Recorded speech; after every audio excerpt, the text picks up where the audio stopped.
If you want to learn more about effective management, head over to mattsingers.com and sign up for my free management training. Welcome to the Mad Singers Management Podcast from madsingers.com, where entrepreneurs and business managers learn and share. If you like the show, don't forget to leave a review. Hello, and welcome back to the Mad Singers Management Podcast. Today, I'm joined by Mark Grainger. Welcome, Mark. Well, thank you very much. I appreciate you being here, man. So, Mark, before we get into the show, would you mind telling the audience a little bit about who you are and how you ended up where you are right now? Absolutely. It was probably in August, it was a mid-August day in 1979. And actually, I take that back, 1977.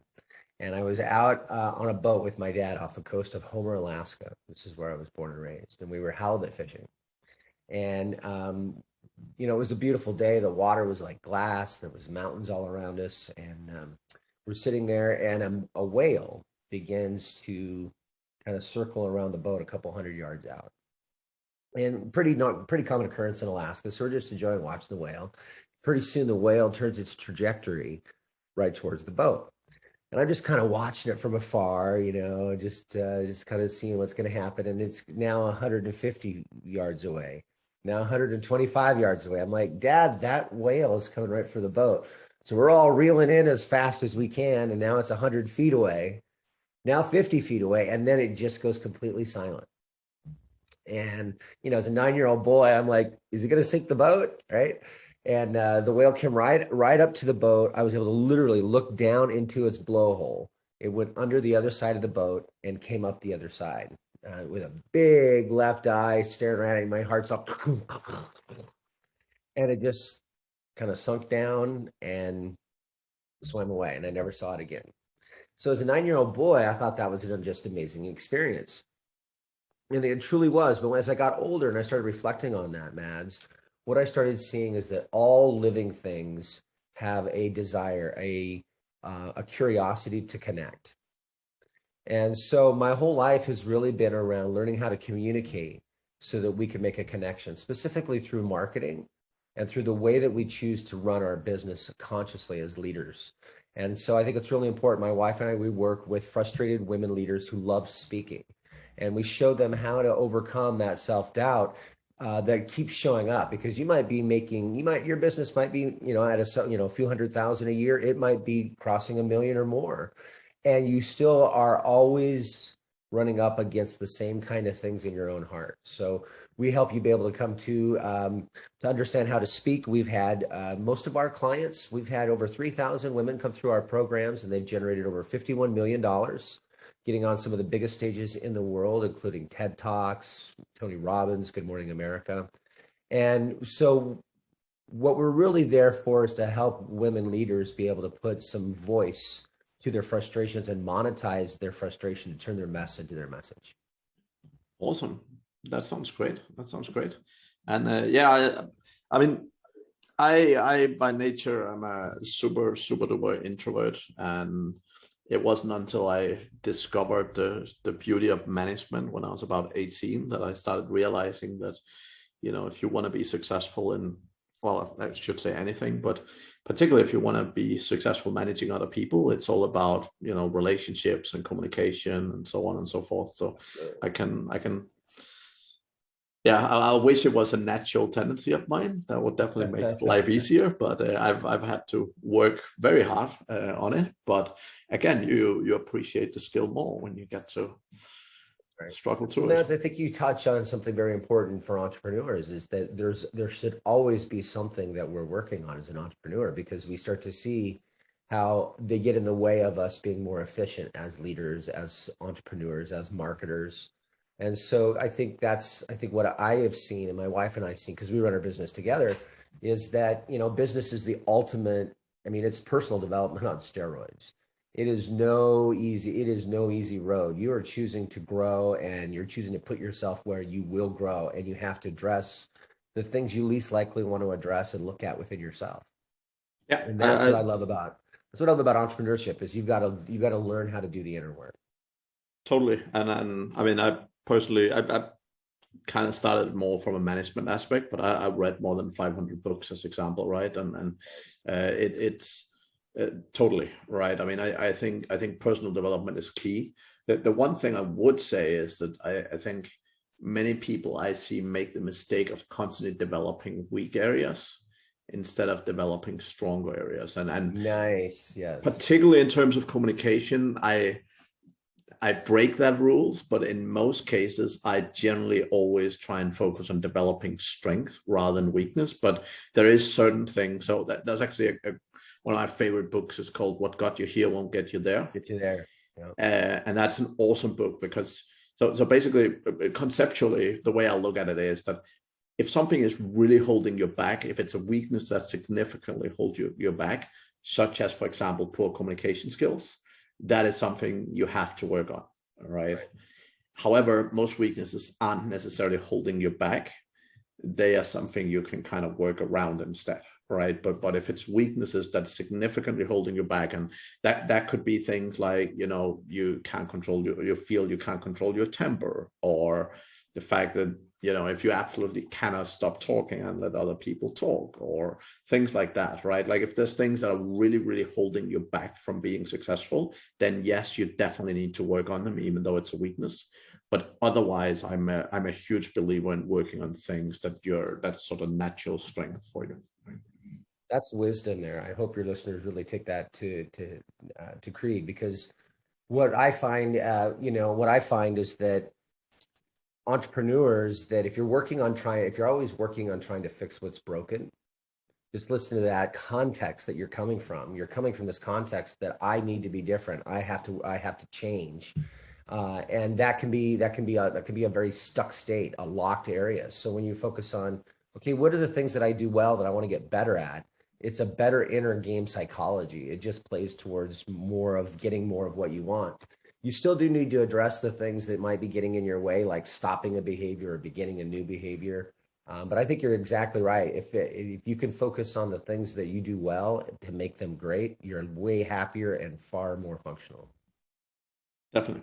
I think fundamentally that's, I mean, for me, people look at it differently, but at least to me, happiness is key, right?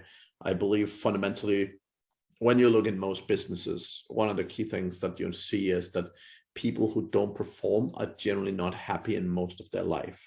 And that what I translate that to is generally people who have a job that doesn't necessarily fit whether it's their skill set or their personality.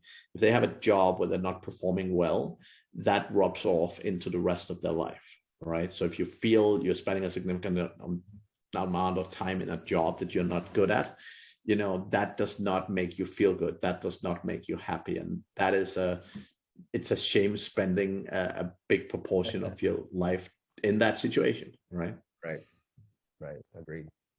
And I mean, when I look at people in general, I see one of the biggest issues I see is the fact that people don't understand themselves well. So many people take either educations or jobs that just doesn't fit their natural tendencies, right? Which is, for me, a big shame. And I mean, I've been in several educational institutions, right? And when you understand human behavior, and like I've been a couple of times walking to classes of developers, and you can very quickly, if you know a little bit about behavior, you can very quickly point out a couple of people and say these people will never ever be great developers. And it's such a shame that they're allowed into such educations in the first place, because it ends up either one being a waste of time and money in some places, and otherwise if not that, then at least it's not helping them grow their confidence. It's not helping them grow as an individual by focusing on stuff they're not good at, right? Agreed. And it just reminds me about entrepreneurs that are like, "Ooh, I don't know how to do bookkeeping, so let me sit down and spend 5,000 hours trying to figure out how to do bookkeeping," right? Equally silly. So But yet, I think that people have a tendency. We've been taught that you've got to do it all on your own. Self-made man or self-made woman, and so there's really this in school. In school, you're taught to be a really great employee, which means you follow the rules. But entrepreneurs follow a different set of rules. They want the result. They don't really care about the process. So, like in school, if you need to know the answer, it's against the rules to overlook the shoulder and look at the other person's answers. But that's really smart as an entrepreneur. And as an entrepreneur, if you have the answer, I'm going to look on your paper because it now allows me to get my result. It's just that simple rule in our mind. We go through this employee mentality through the world, not realizing how we have been trained to give away our power and not just get the result that we need to get done. When I know it comes to management, that can be frustrating. Yeah, and I mean, you say entrepreneurs, but that's just as relevant in management. And my analogy is similar, right? Basically, the way I typically say it is that in school, you'll learn that you have to do your own homework. And reality is in school, there's a lot of people that's like, hey, you're great at math and I kind of suck. Do you want to do my homework? And there's a lot of people who have the capacity to do that. And when they do it, if it's ever found out, it's frowned upon. But right. In life, if you can get other people, like what matters exactly as you say is you get the result. How you get there is not as important. And reality is as a manager or as an entrepreneur, the goal is how can you get to the result with as little of your input as possible. So it's totally opposite of the concept of school, which is one of the reasons why most entrepreneurs are not big fan of the whole school system in general. Right. Agreed. Excellent. Well, Mark, you've mentioned messaging a little bit and how to communicate and so on. Do you want to tell me a little bit more about sort of your thoughts around that in a business sense? Sure. Words are powerful. They seduce lovers. They start wars. So the words that you use are far more important than any kind of deployment channel. So whether you're going to be on YouTube or you're going to be on any of the social media channels, or you're going to be on a radio station or a TV station or direct mail, what matters is what you say. Message is king or queen. It is what matters. And when you think a little bit about that, if you change what you say, you change your life. I mean, we all know one of the first things to really start to change when we're feeling down is if you look in the mirror and start talking about yourself in a positive way and using more powerful words. When you use more powerful words in your mind, you begin to step into your own leadership. When you use more powerful words in your messaging and in your marketing, you begin to attract people in a different way. And so a business model should be based all around, or your marketing model, business model should be based around primarily your message first. And are you able to be the face of your business? Are you called to be a messenger who wants your business to stand for something bigger than making money? When you put these things together, you now have a message that attracts people. So we show people how to use speaking, whether it's one-on-one, on a camera, in video form, or on stage, to get clients, so that it becomes an attraction for you to get clients through the words you use and the stories that you tell. Yeah, that makes a lot of sense. And I think, I've again, despite being a super introvert, I've done a lot of public speaking over the last 12 years or so. And I think it's probably the biggest game changer, particularly when you're not naturally great at communication. I think, right. I mean, one thing is being able to stand on a stage, but even simple things like using more effective body language, also learning to be effective with speech, right? Like I'm naturally a person that talks a lot in big blocks of text. And the thing is, when you have to be on stage, you learn that you need to, really compromise a bit with what you want to say, and really find like an effective way to say it with fewer words, right? Yeah, economy of words are huge. And what I want everyone to understand is some people think, well, I'm not really a speaker. But if you're a business owner, you're a leader, and leaders are speakers. And so anytime that you are in front of the room, it's an opportunity to either showcase your leadership or to showcase your lack of leadership. And so your ability to speak, and especially to women, my wife and I really gear this towards women, your ability to take the mic and speak, and in 30 seconds, put some kind of energy into the room that lets people know who you are, what you stand for, what you offer, the problem that you solve, and you do that in an entertaining way. It is a game changer. It instantly elevates you in an entire room as someone who needs to be spoken to, sought out, found, and worked with. And so that's what I want everyone to really understand, is it's more than a 30-second elevator pitch. It's an understanding of how to articulate the message that's deep inside your heart, and that needs to be pulled out of you. Very seldom is that something someone can come in on their own. They're like, they feel this thing, and their marketing, their message, the way they're talking about their business, the way they're even talking to their teams, if something's not resonating, they don't feel like they're communicating what's inside of them. When you find that message and you begin to communicate it, there is just this aura that comes from your heart that really connects with people. Yeah, I love that. And I think, again, as you say, I mean, it's not just about being a leader from my point of view, but it's like you want to inspire people, right? If you want to be a leader, if you want to be a manager, if you want to be a business owner, you need to inspire people around you. And that doesn't matter if it's customers who you inspire to why they should get your product or your service or whatever. It's your employees. Like, why should they work for you? Why should they want to do a good job? Like, what are they working towards? What's their goals, right? And fundamentally, even all your friends around you, like, why should your friends be friends with you, right? Like, what do you stand for? Who are you? And so on, right? Yeah. So when you look at the ability to communicate and the ability to be seen as a leader, it just helps you get so much more done. And the thing is, Mads, is the same process to get your team to buy in is the same exact process to get your ideal client to purchase your product. The persuasion equation isn't the influence, cast a spell over you, make you do what you don't want to do feeling. It's a connection of inspiration where people are in spirit to do the things that they're called to do and to do the things that allow them to move the initiative, the vision forward. So the ability to talk about a vision, the ability to understand how to create a carrot, not necessarily a stick, but understand the whole concept of our motivation is a towards and it's away from. It's towards our goals, it's towards pleasure, it's away from pain.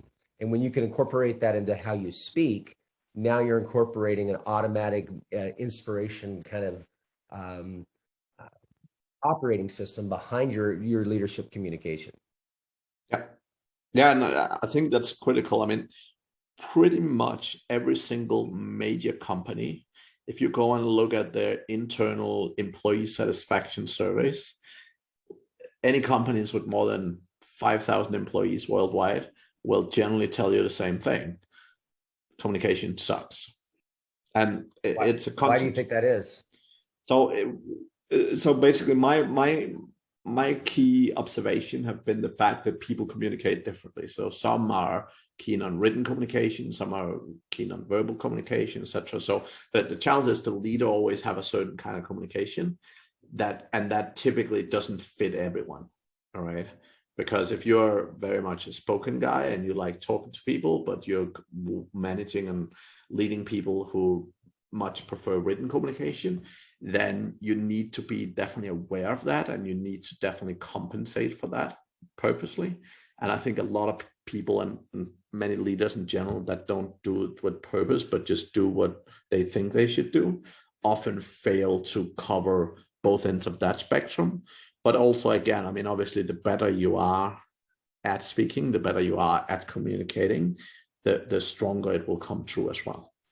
Right. Well, I also think that part of that communication as well, Mads, is you've got to also know how to collide with people. You've got to know how to confront in a way that's firm but fair, in a way that, and it's always challenging. I don't think it's ever something that's comfortable, but you get better at holding that line, and get better at holding people accountable to a better way. I know with our team, it can be so easy, especially, in our world of the coaching world and digital marketing world, it can be chaotic. The team, what they're having to do in the way of build funnels and backup systems, and it's just so complex, and it becomes this hair on fire, almost toxic energy, the online digital space that requires just all this back end work. You got to understand how it all works together. So the animal itself is just so stressful, and there's so much that a manager or a leader has to go through on learning how to develop your skills to connect with that team and to drive that team. And it can be heartbreaking, it can be overwhelming. And leadership and management can be something that causes people to like, I'm never going to work with people again. I'm going to just get in my own silo and do my own thing, because management is hard, and people don't know how to handle the ups and downs of relationships? I probably have, I would say 50 to 60% of the clients that come to me say the exact sentence of, I don't like managing people. Can I just hire someone to do it for me? I hear it over and over and over again. And literally all it takes is a day or two of training. Like the problem with management and leadership training in general is very simple. People aren't used to getting any. Like most people in a company, it's like, well, you get this thing. Now you're the manager for that department. They show up on a Monday morning and they're like, oh, now I'm the manager. And that's basically the training, right? It's like, and then the boss is like, oh, my door's open if you have any questions. And they're like, well, I don't want to ask questions because I've just been promoted and I don't want to seem stupid. So, you know, I'll stay silent. And unfortunately, that is the way it works in most companies. And that is why what I'm trying to combat, right? And I spend a lot of time both training managers and also people within business, but also business owners, right? But the fundamental, like that lack of sort of development and support is critical because, as you said, like getting into a leadership role, in most cases, it's not something you've been trained for, right? Like people are trained in skills, they're trained in jobs. And unfortunately, even the ones that I've met that have gone through a leadership education, the challenge is leadership is often not an education, right? So a shame sometimes. What about, before we kicked off, you also talked a little bit about sort of inner game and spirituality in particular. Do you want to talk a little bit about that and how you look at that tying into leadership? Yeah, you know, we talked a little bit before about the challenge of entrepreneurship, and I think it's also the challenge of leadership. It's very similar. You're dealing with people, and you know, A Course in Miracles is a big course of study, is a big force of study for me. I've been a student of A Course in Miracles for almost 30 years, and one of the biggest lessons that I've taken from that is that relationships are assignments. So as a leader, you're attracting, just in general, from this perspective, you are attracting the people into your life to remove the barriers to love. So as a business owner, we have a plethora of emotions, but in reality, we only have two. We have fear or we have love. So if it's not love, it's some sort of fear. That could be anger, that could be rage, that could be a whole host of emotions. If it's not love and joy, then it's fear. And when you understand that, then you start to see that people are coming into your life to heal those parts of us that are in fear and not in love. And so as a business owner, I think it's critical. As a manager, it's critical to understand how these relationships are coming into your life and what are they for. When you can look at yourself as the source of everything that's going on in that relationship, and it's a reflection of you. So you might have an employee that is having an issue with time management. More than likely, somewhere in your life, you are not managing your time in the way that you need to. There's a parallel. There always is going to be a parallel of what you were going through and what's going on with you and what's happening to your people. So when you feel things coming up, there's a conflict in that relationship, there's awkwardness, there's emotions. These are opportunities to see that something is leaving you. That old pattern is wanting to come out. Yet we have these plethora of emotions, so we often will fight those patterns away or hang on to them. And so spirituality in business to me is essential because it allows you to be able to manage the emotional highs and lows from a place of integrity and not a place of reaction. And when we get into reaction, that's when we harm the relationships and things can become kind of difficult or challenging. And so you want to be able to have a path that allows you to step more fully into your full self-expression. And we consider that the spiritual path. It's like I said before, it's personal growth on steroids. It's actually spiritual growth on steroids, and understanding who you are, what you stand for, and the stories that you're telling inside your mind. Those need to start to change as an entrepreneur. The stories you talk about yourself, the stories that you're saying about people, they need to become more empowered stories that allow you to move through the challenges of relationships more smoothly. The better your people skills, the better your ability to manage your own emotional state, to act as opposed to react, is the better leader that you're going to be and to be able to produce the outcomes you want to produce. I love that. So by nature, I'm not particularly spirituality. I see myself as an extremely logical human being, and all the stuff I don't see is, I sometimes have difficulty comprehending. One thing I would say based on what you just said is that I've always been an extremely happy human being, right? And most people, some people even find it annoying that I'm always so happy, kind of thing. But I've like it's so easy for me to tell people, just be happy about it. But I get the fact that it's not so easy for them to do. But I've never been in a state, like I don't remember at least a state where I wasn't a happy human being, right? So it's hard for me to relate to. I totally get what you're saying in terms of like you're reflecting what you see, because so often I have people like, oh yeah, humans in the world are horrible things, and don't talk to strangers because terrible things will happen. And my view in life is a total opposite. It's like, Right. talk to as many people as you possibly can, because the more people you talk to, the more amazing people you find that will change your life, and all this sort of thing. But I can totally see what you're saying in terms of the relation, and how they attract people that kind of, yeah, if they have the wrong vibe, they attract people with that vibe and end up in Right. a less than a good place, right? And I think the biggest thing I really would like your listeners and viewers to take away is to really start to ask yourself, relationships are assignments. So, whether it's that, like we recently bought a house and we had a frustrating relationship with our landlord. Now, the landlord lived 1,500 miles away, and we took really great care of their place, but she was someone that liked to be in control and was blaming, very blaming, and tried to control you in the conversation. And it was amazing how difficult this relationship was for someone who has a lot of people skills. And so I really had to look at, okay, so this is for my growth. This relationship is doing something for me. And the more you can start to see, okay, I have been given an assignment with this difficult person. And is that for me to cultivate more patience, for me to cultivate better leadership, better listening? What is it that this relationship, why is it in my life, and how is it shaping me as a better leader? If you can start to look at everything that you're doing as that, and every relationship as an assignment, then it can be you can soften the grip, especially when things like anger and discomfort, awkwardness is showing up in the space, heartbreak, disappointment.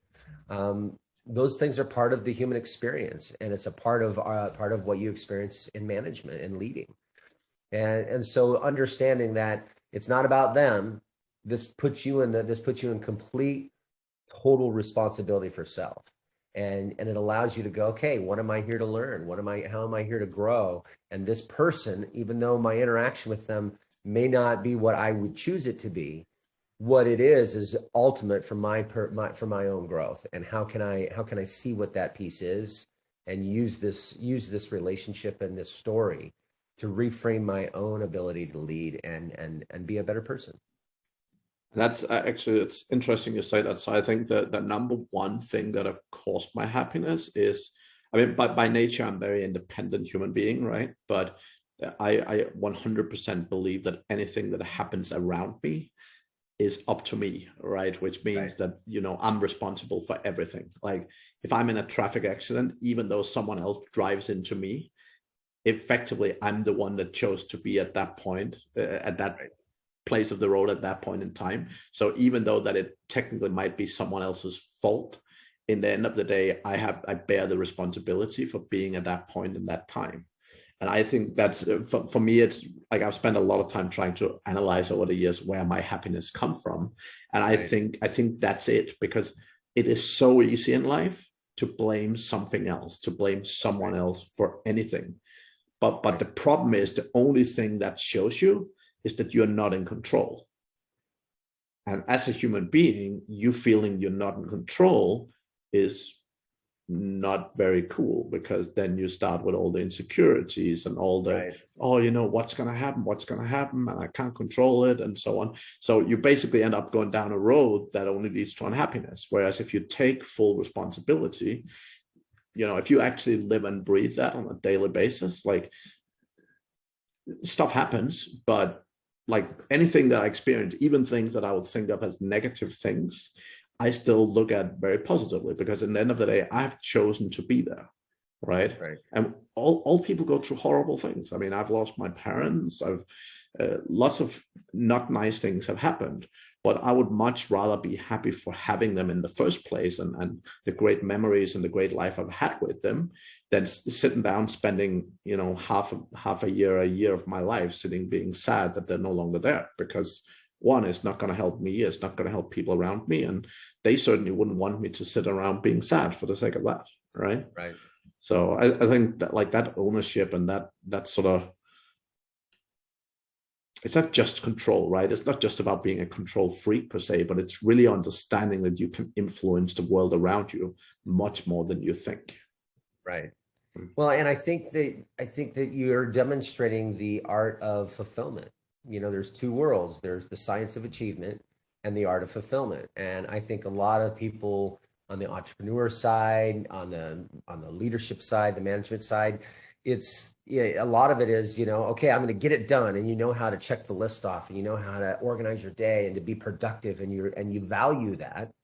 But if you're not able to back off of that to create space for you to create the art of fulfillment and understand how the mind is creating emotions and creating an operating system that either allows you to thrive or fail emotionally in the world, you know, so you intuitively, Mads, are showing and demonstrating the art of fulfillment. And I think what that ultimately comes down to is you come down to a spiritual principle of that, you know, no matter what happens, I'm basically going to be okay. And when you start to see that the world is a friendly place, that there's good people, you stop watching the news. You got to realize that things that are being fed into our head are being fed there for a reason. And so be very discerning on what you allow in your mind, so that your operating system is coming from a place of truth and not a place of where you've been influenced to think a certain way, especially when you've been influenced to think about things that are fearful. And because I just don't feel that we have a fearful world. But if you watch the news, you watch Netflix, if you pay attention to those things, they'll tell you that the world is coming to an end. That's probably a good thing. So I pretty much haven't owned a TV since I was 15 years old. That's right.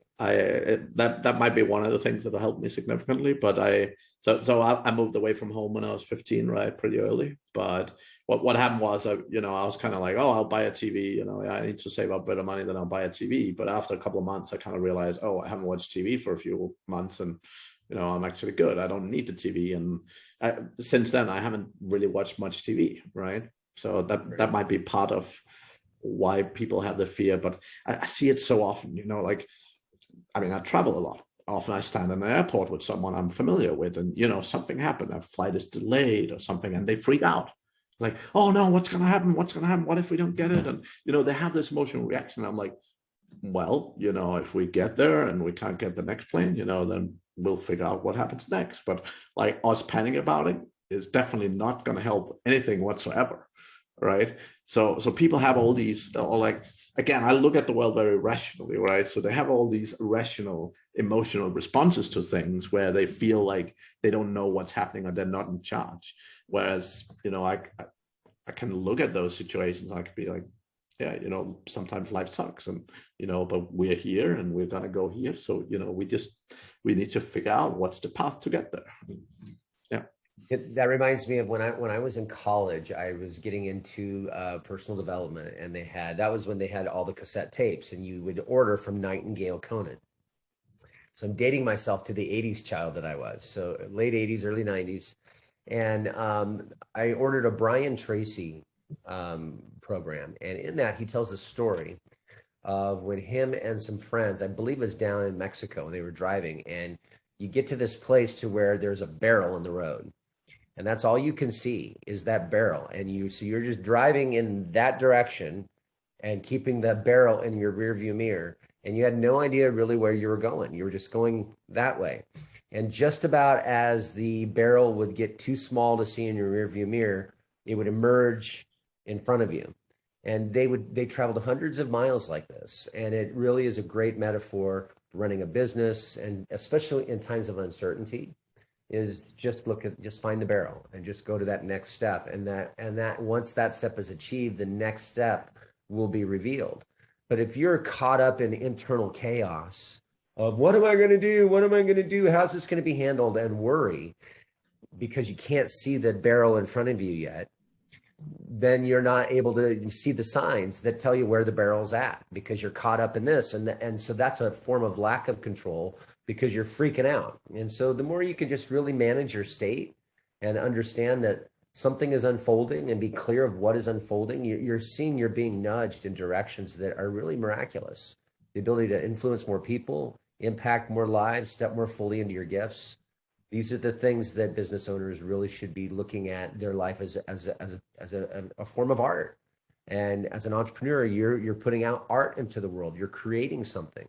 And part of what you're creating is your experience. And so often, man, as we see entrepreneurs and leaders creating a life where they're not happy, they're in turmoil, they're in stress, they're in overwhelm. And that is not a way to lead.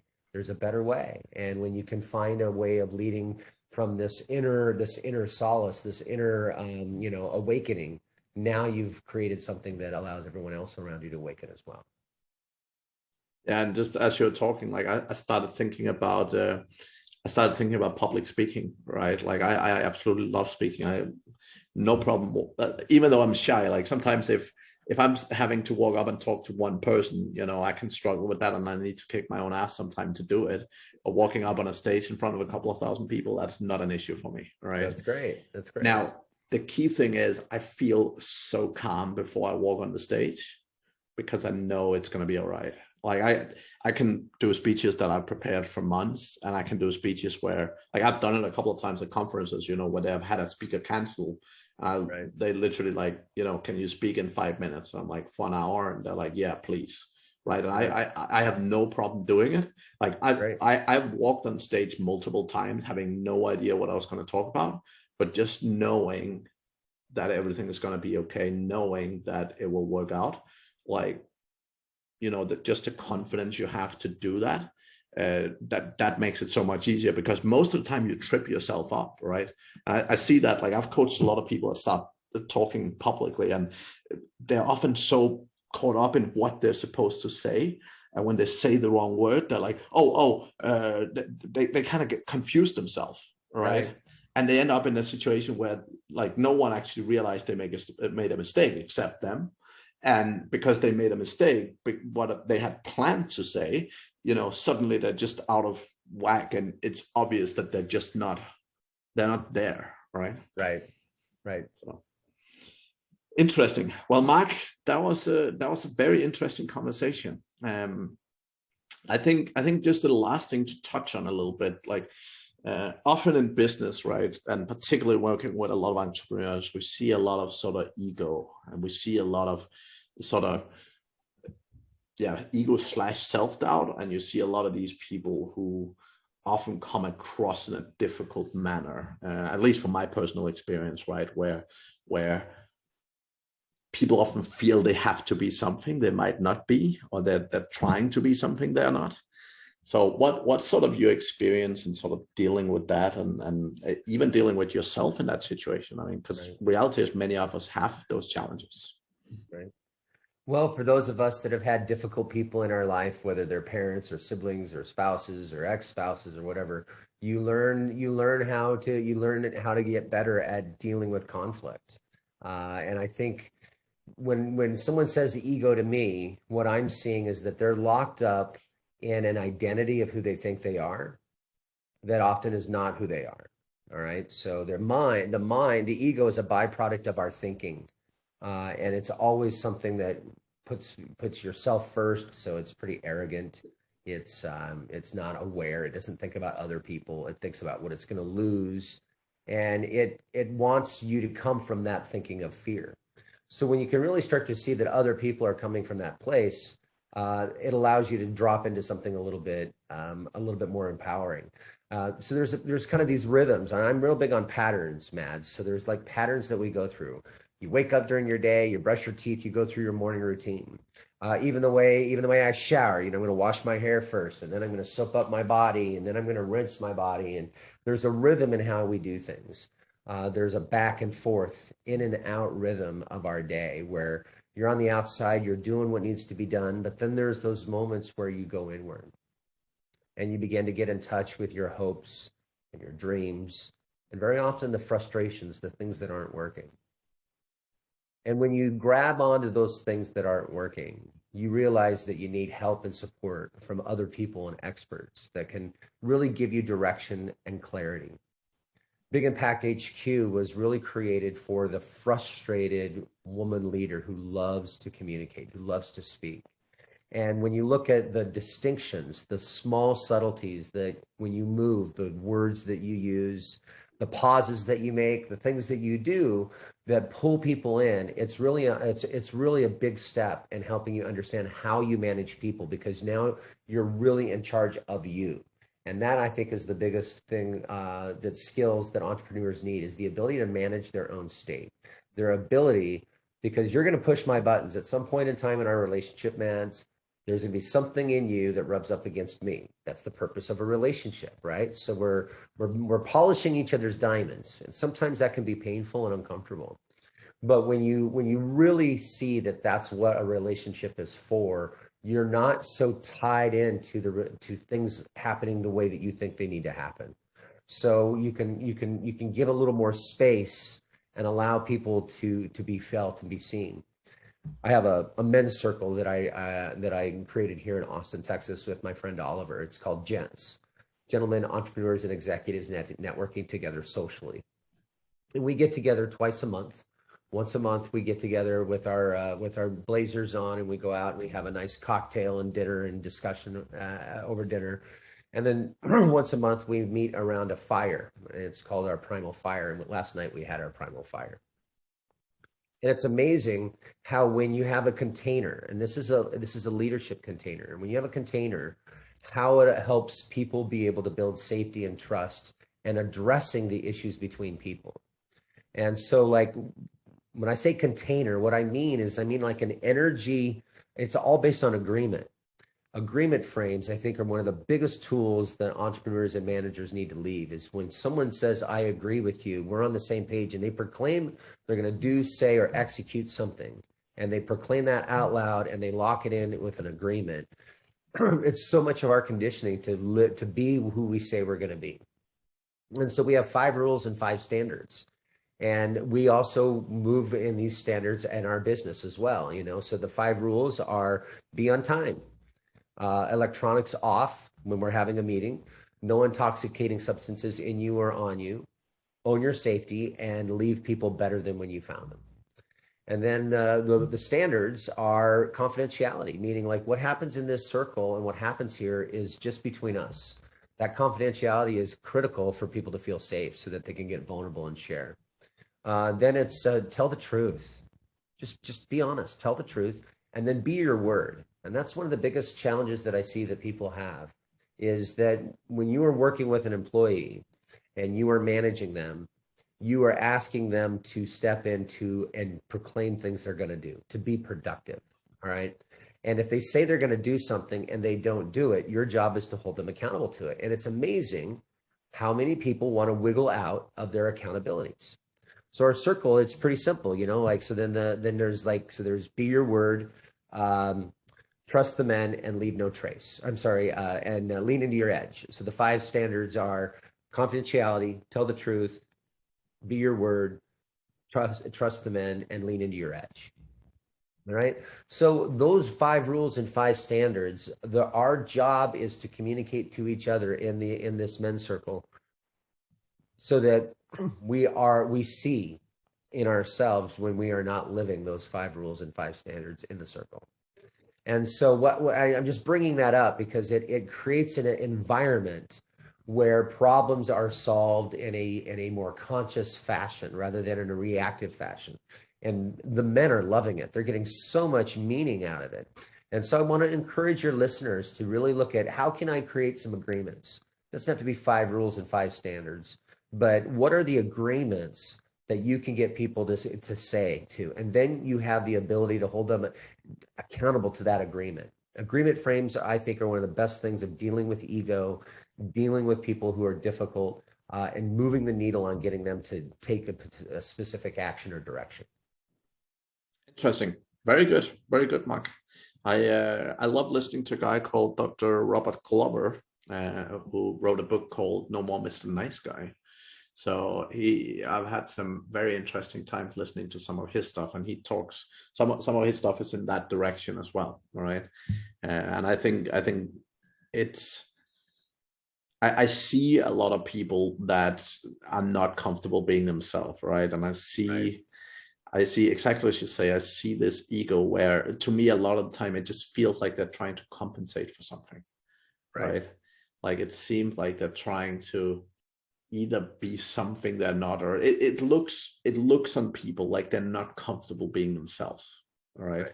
I think when I'm around the people I enjoy the most, it's not necessarily the smartest people or the best looking people or whatever, but it's people that are comfortable being themselves, right? Yeah. It doesn't necessarily mean they're crazily successful or something, but it just means that they're willing to stand up for who they are. They're willing to talk about the things they want to talk about, and they're not afraid to say what they believe, right? Well said. And that takes conviction, and it's a rare person who can, honestly, I think it's a rare person who can do that. I think the biggest challenge for us is that there's so many, when you look at society all around us, there's so many ideals of what people should be. There's so many ideals of how you should live. And I've had to break through a lot of that myself, right? So I moved away from home when I was early.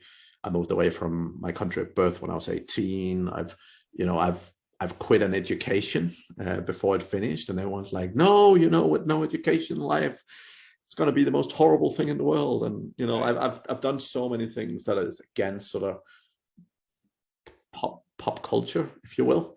And I think, like, every time you break through some of those barriers and you learn to do the things that you want to do, I think you take that steps towards trusting yourself more. I think fundamentally for me, it's about confidence. And most people confuse confidence because they think it's something you have to show other people that you are. And I think a lot of ego come from that. It's kind of people like trying to, like, hey, I'm this guy and I'm this guy, right? But really, for me, confidence is showing yourself, right? Like completely. When you're making choices in life, confidence is showing yourself, I made this choice and I'm going to follow through with it. So the same thing, like most of the time when I see people and they say, oh yeah, I've been smoking, I'm going to stop smoking tomorrow. Most people, just by the sheer confidence, you can actually see if they're going to do it or not. Like some people can literally do it like this, and some people just keep making excuses for the rest of their life. And it's typically people who are not very confident, right? And confident is not as difficult, but most people in the planet struggles with it. But it's not that difficult showing yourself, I say I'm going to lose weight, so I'm going to do it. All right. It's easy to say things, but actually doing it and showing yourself you can do it is definitely harder. But it doesn't need to, like, you doesn't need to show yourself that you're a millionaire. Like, that doesn't make you happy. It doesn't make you more confident. But it's even the small things, like, fundamentally, do you trust yourself? When Mark says, I'm going to do this thing, are you going to go do it? And when you can build that personal trust, I think in marketing, as you mentioned something about, we've been kind of conditioned to be a certain way and all these different identities on how you're supposed to live. And that's the fault of marketing. I mean, we are a consumer society, and we walk around with Nike hats and Puma shirts and all these different brands that say this is who I am. Yesterday at our fire, there was a guy who had a really cool shirt that was an Under Armour shirt. And, I'm like, I even envisioned wearing it. And see, so these just become the way we think. And so marketing for years is like, this is how you're supposed to look. This is what you're supposed to believe. This is how you're supposed to talk. And what that breeds is it breeds self-doubt. And it breeds underneath everything, even for the confident people. If you start to struggle and you're having a hard time breaking through a plateau, two things begin to happen. Self-doubt seeds in, and you either make yourself wrong or you make other people wrong, and you start throwing blame, because when things don't work and they get hard, we want to blame. And part of that stems from just the overall underlying belief, and I've seen this from amazing people, but underneath it all, there's a belief pushing us that says, I'm not good enough. I'm not a good enough entrepreneur. I'm not a good enough manager. I'm not a good enough marketer. I'm not a good enough speaker. And I have to get better. And that fundamentally broken operating system is what's creating the biggest challenges today. So learning how, and as a manager, if you can see your job is to pull people into confidence, to work on them, to develop people, developing them to become their best, their own the highest level of their own self-expression. Now you're serving the planet through your work by helping these people become better people, better leaders, and duplicating yourself as a leader. Yeah, and that's one of the things I love doing is understanding how far you need to pull different people. So like sometimes, particularly when I have brand new people starting in one of my businesses, right? Like some people you need to give small steps. Like some people need small wins initially, and some people you can give much bigger project, much bigger challenges, because that's what they need, right? So one of the biggest things that I focus on is trying to give people appropriate challenges to their personality and to where they are today in terms of confidence and skill sets and all this, right? So because I think sometimes the problem is if you have someone that's super unconfident and you give them a huge challenge and they are not achieving it for whatever reason, if they're already not confident, they can break their neck. All right. So it's really important to know how far and how big projects I think you can give people, and because your goal is to see them succeed, right? Like that's how your company succeeds. So you need to find ways to even if you have bigger project, like breaking it up a little bit and even making it smaller steps if needed, right? So I think that's very in tuning into what people are capable of and understanding their scope, I think is critical. And I think looking at yourself as a developer of talent, a developer of people, pulling out, helping people, a good leader is gonna create a space where people can talk about their problems. And they need to be able to feel like they can come to you and tell you what's going on with them. If they can't be honest with you as their manager or their leader about what's going on in their life, where they're having their own shortcomings, their own self-doubts, then you're never going to get the best out of that person. You've got to cultivate this relationship of you being a coach and you helping them discover that within themselves that they desire the most. Help them find what they need to feel confident and self-assured, and you're going to have a great long-term employee that's solid and loyal. Definitely. Mark, that was a fantastic discussion. If people are eager to get hold of you, what's the best way? Thank you for asking. Best way to do it is to really get clarity. What I think is the biggest challenge for a leader is to have a sense of clarity about where you're at and what you do well. We talked a little bit about that. So we have created a series of speaker blueprints. This is an assessment that allows you to find your sweet spot, your genius zone as a speaker and a leader. So you might be a motivator, or maybe you're more the professor or an orator, or so we've got a variety of those over at speakerblueprints.com. That's speakerblueprints.com. I would encourage you to go over there, fill that out. You're going to get so much that you're taking away from that on how to lead meetings, how to really be seen as a leader, how to move your business forward, and really be the forefront of what it is you're trying to create in the world. And then that puts you into the world of Big Impact HQ, and we can begin to share the things that really are shaping the planet. Make a difference with your business. That's my biggest thing, is really look at your business. It should be able to make you millions, and at the same time, it should do something really better than making money. It needs to make the world a better place. So we encourage that with all of our clients to go out there and use your business for good. Awesome. Love it, Mark. Thank you very much for joining me today. It was awesome having you. Great. Thanks for having me, Nance. And to the audience, we'll be back again next week. Thank you for staying with us all the way to the end. Thank you for listening to the Mad Singers Management Podcast. Please leave a review. It means the world to us. You can also learn more about management at madsingers.com.